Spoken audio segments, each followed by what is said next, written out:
Hello everyone, welcome to our channel. Telugu రాష్ట్రాల్లో మారినటువంటి వాతావరణ పరిస్థితులు, పలు జిల్లాల్లో కురుస్తున్నటువంటి వర్షాలు, మరికొన్ని జిల్లాల్లో భారీగా పెరిగినటువంటి ఉష్ణోగ్రతలు. వివరాల్లోకి వెళ్దాం. ఏ జిల్లాల్లో వర్షాలు పడతాయి, వాతావరణ పరిస్థితులు ఏంటి తెలుసుకునే ముందు మీరు ఇంకా మన ఛానల్ని కనుక సబ్స్క్రైబ్ చేయలేదా అయితే వెంటనే సబ్స్క్రైబ్ చేసి పక్కన ఉన్న బెల్ ఐకాన్ని కూడా క్లిక్ చేసేయండి.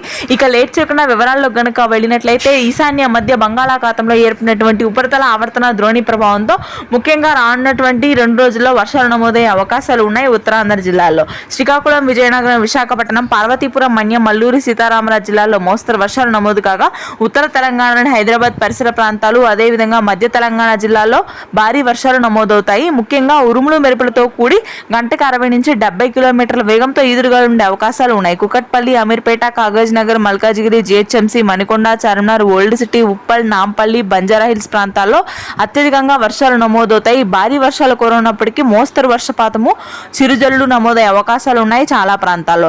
ఇక మధ్యాంధ్ర జిల్లాలో, రాయలసీమ జిల్లాలో మాత్రం ఉక్కపోత అత్యధికంగా ఉండే అవకాశం ఉంది రానున్నటువంటి 4 రోజుల పాటు. ఆ తర్వాత అన్ని జిల్లాల్లోనూ 44 డిగ్రీల వరకు ఉష్ణోగ్రత నమోదు కానుంది. ఇది ప్రస్తుతానికి ఉన్న weather update. Thanks for watching this video. Please do subscribe.